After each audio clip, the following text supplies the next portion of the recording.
Hi, folks. This is Brad Bright, and this is the God is the Issue podcast, where we seek to show how God is the issue in every issue. Now, today, we're going to be talking about the power of God and how that matters in your life and mine. Now, I have some great stories from my life and the lives of others about the power of God and how that has worked in their lives. You see, God is all-powerful. He can do anything He chooses as long, and this is the key caveat, as long as it doesn't violate any of His other attributes, such as His love or His mercy or His power. As we tell the kids, He's the biggest and the strongest. So with that, let's jump in. You know, a lot of non-Christians will make fun of God's power with statements such as, can God create a rock so big that He can't lift it? Silly question, right? Their goal is to make fun of God and to make fun of His power. So, you know, if they do that, simply respond, no, but let me tell you what He can do. Immediately just move forward and just begin telling them about a story about how God has worked in your life. For instance, when I was a freshman in college, I remember I was getting ready to fly home for Christmas break. Went to Chicago O'Hare Airport, walked in, and the place was packed. People from wall to wall. It's the fullest I've ever seen in an airport, and I've been traveling since I was a kid. This place was packed, so I went and got in line to check in for my flight, and as I stood there, I realized I'm not going to make my flight. And so I just quickly prayed a quiet prayer of panic to God. I said, God, I need 10 more minutes. And I looked up at the board and click. The flight was delayed 10 minutes. And I went, cool.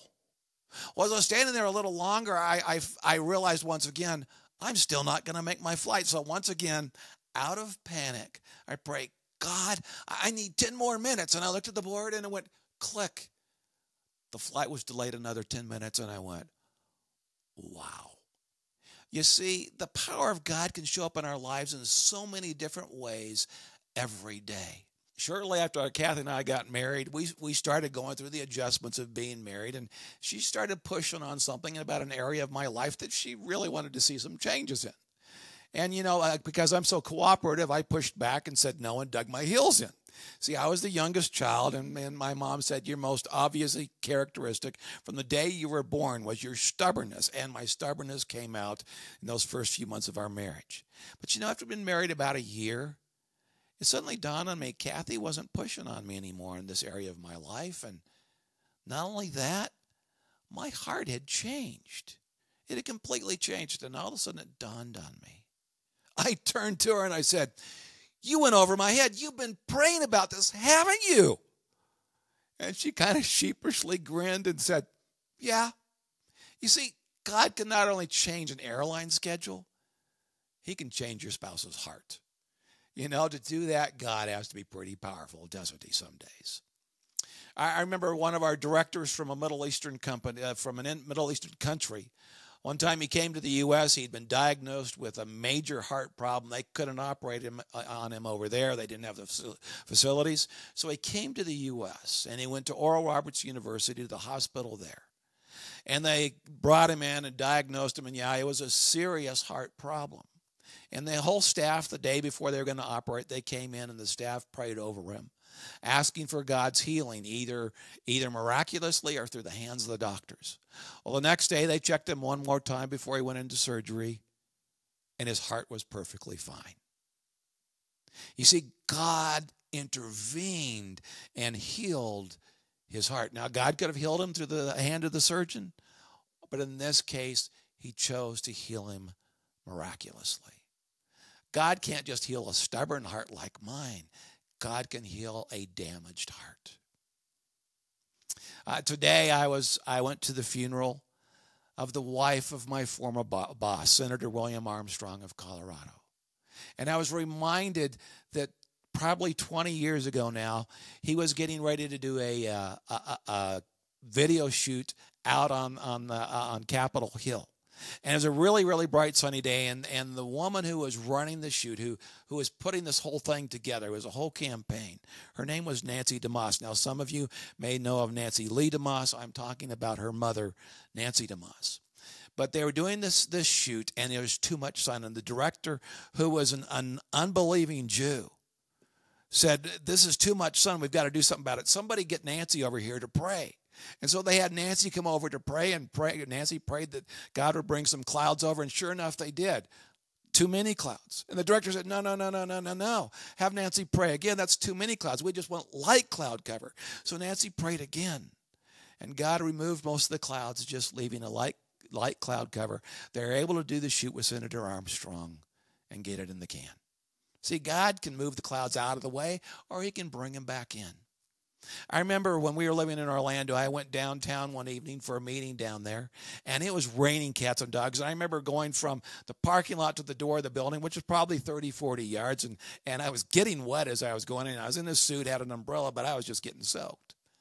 And as I got in there, I saw a family friend that I'd known since I was a child. Her name was Nan, and I said, Nan, I wish this rain would go away. And Nan and her husband had been over in Africa for 20 years. She said, well, if we had been in Africa, we would have just stopped and prayed and asked God to take away the rain. And I said, oh, what would have happened? She said it would have stopped raining. She just said it very matter-of-factly, as though that's just what they did and that's what would happen. I wish I had that kind of faith.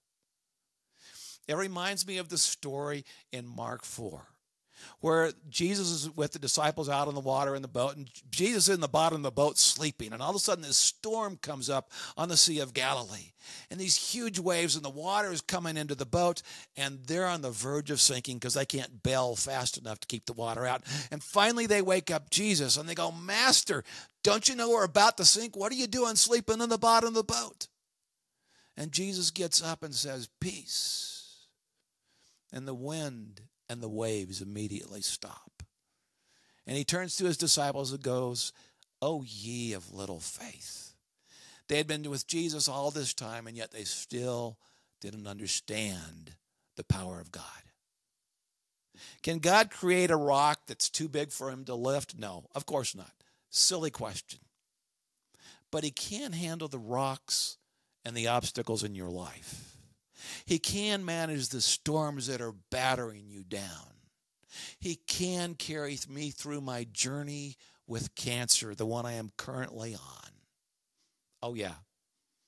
He's powerful enough to handle all that. He can change a flight schedule. He can change my heart. He can change a damaged heart. He can heal a damaged heart. He can bring in clouds or shoo them away. He can make it stop raining. He can silence a storm. And he can cure cancer. Or he can give me the strength to joyfully endure it. You see, death doesn't scare me, but pain does. I do not like pain. I have to depend upon him to give me the strength to go through the pain. But he has the power. Folks, he created the universe. He had the power to create this universe. Don't you think he has the power to help you take the next step? You see, no problem whatsoever is greater than God's infinite power. These are all just simply opportunities for us to experience his power. You see, God is the issue in every issue.